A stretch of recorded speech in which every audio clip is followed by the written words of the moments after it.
order has mosquitoes, flies, gnats, etc.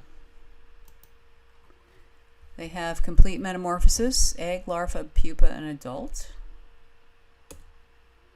They have one pair of wings or two wings, so that's why Diptera, or they're wingless. And they have halteres, which are a reduced pair of hind wings you can see in this picture.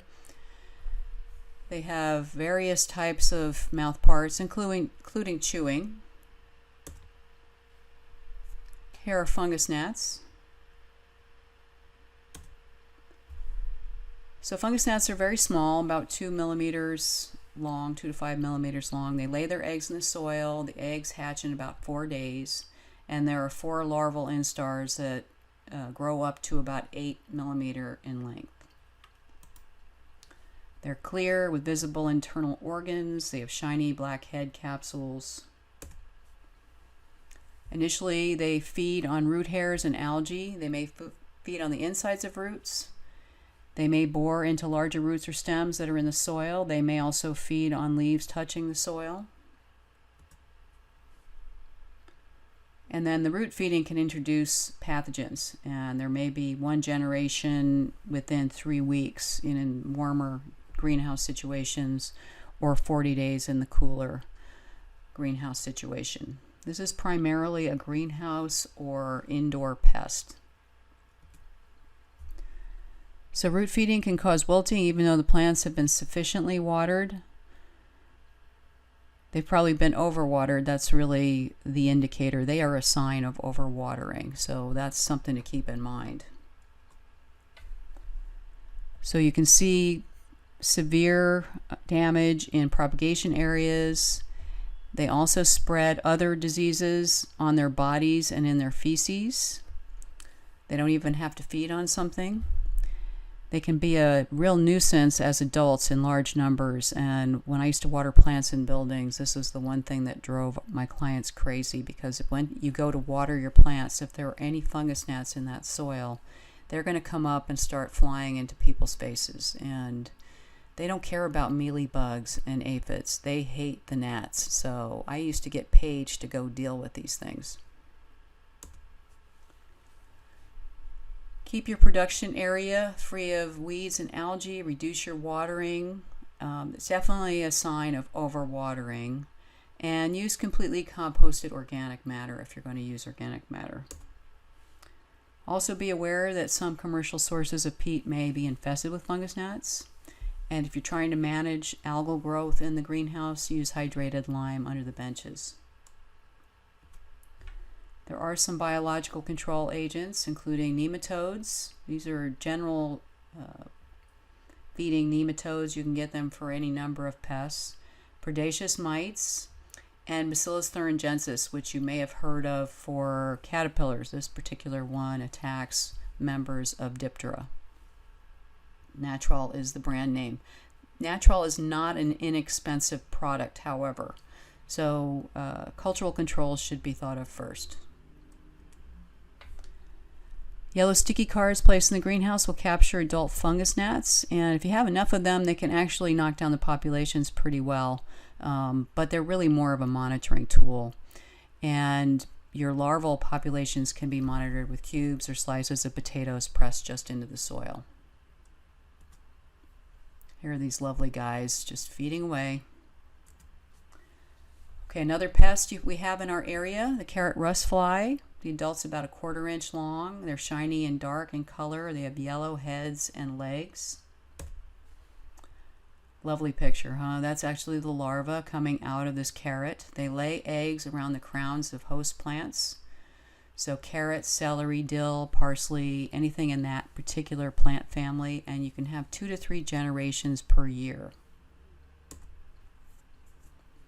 So the maggots burrow into the roots, and you can see the tunneling and surface issues. You will see rust-colored frass coming out.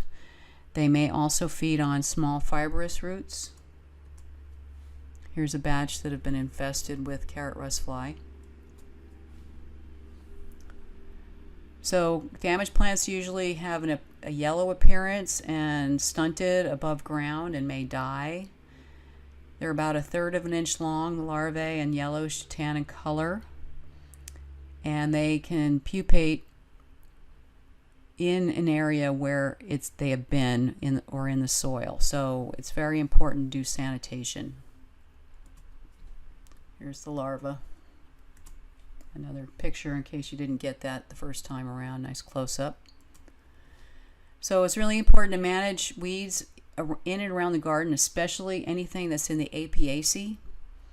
Floating row covers can be put on immediately after planting to prevent egg laying. And you don't want to use floating row covers on soil that's previously infested. Of course, it's really important that you rotate your crops so you don't have this problem. There are a lot of floating row covers that have various opaqueness, so you can get a good amount of light. You can still have photosynthesis happening, and when you're talking about carrots, you don't need to worry about them flowering, so you don't need to worry about pollination. Do not leave the carrots in the ground through the winter. If you harvest early, it can minimize the damage by the fall rust fly infestations. Of course, rotate crops, which I've already talked about. Another lovely member of this family are apple maggots.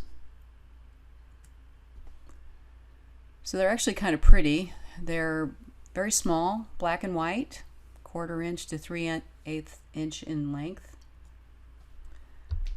So the female lays eggs on the apple fruits by puncturing the skin. And then the larvae feed inside the fruit. You get these irregular brown tunnels. In addition to the larvae in there, microorganisms can enter the tunnels as well. And then the maggots drop to the ground where they pupate and overwinter. The flies emerge in the summer, and the early maturing apples tend to be more severely affected. Apple maggots may also feed on crabapple and hawthorn. So you want to monitor, and the yellow is to attract the flies from a distance. The red, these are all sticky. The red obviously looks like an apple, so you may be able to attract them with that.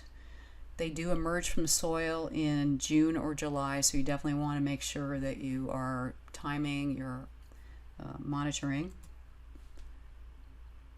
Once you find them, you need to apply control treatments within 7 days of trapping them. And if they continue to be caught, you're going to have to repeat treatments in 2 to 3 weeks.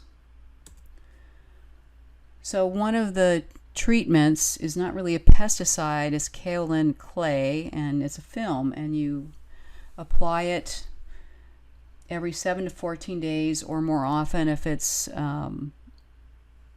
raining. But you want to maintain this visible film on the fruit so they're not interested in laying their eggs on it. And spinosad is a naturally occurring soil-dwelling bacterium. What it does is it excites the insect nervous system, and the insect dies within 1 to 2 days. So this is another thing you can use. This is able to be used in organic systems. So this may be another thing to try.